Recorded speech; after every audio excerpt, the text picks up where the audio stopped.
లేదు, తాగేకి నీళ్లు లేవు, పంటలన్నీ ఎండిపోయినాయి. మొత్తం అంతా పల్లెవాసులు పట్టణాలకి దారి పడుతుంటే ఆ క్షణం నా మనసులో కలిగి ఒక పాట రాసిన ఆ రోజు నేను. బోరు బావి ఎండి పాయ, కుంట చెలిములెండి పాయ, బోరు బావి చెలిములెండుతో రైతన్నను ఎండగట్టే, కూలన్నను ఎండగట్టే, రైతన్నను ఎండగట్టే, కూలన్నను ఎండగట్టే, బోరు బావి ఎండి పాయ, చెరువు కుంటాలెండి పాయ, బోరు బావి చెలిములెండుతో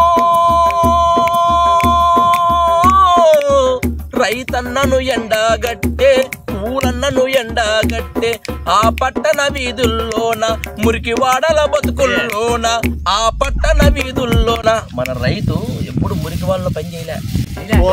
పట్టణ వీధుల్లోన మురికి వాడల బతుకుల్లోన చేను చెలిమల్లో పైరు పట్టే మా రైతు, చెలిమి పట్టుకొని చెలకబట్టే మా రైతు ఆ పట్టణ జీవితాల్లో ఆ రోజు మా రైతు ఎంత బాధపడాడు తెలుసా? మురికి వాడల్లో ఆ మురికి నీరు ఎగదుమ్ముతూ ఉంటే మా అమ్మ కన్నీరు నాకెదురాయే, నా పల్లె నా కంట నీరు పెట్టించే అని గూస్బంప్స్ వస్తాయి నాకు. లేదు, ఆ బాధ నీకు నా పాటలో కాదు, ఆ రోజు నేను రాసిన రచయిత నేనే, అన్ని నేనే, కానీ నాకు ఆ బాధ నేను మర్చిపోలేను. ఆ పాట మారనెప్పుడు. అందుకే దేశానికి వెన్నెముక రైతు అంటారు. రైతు పడిపోయినంటే పైసలు దేశం నిజమంటే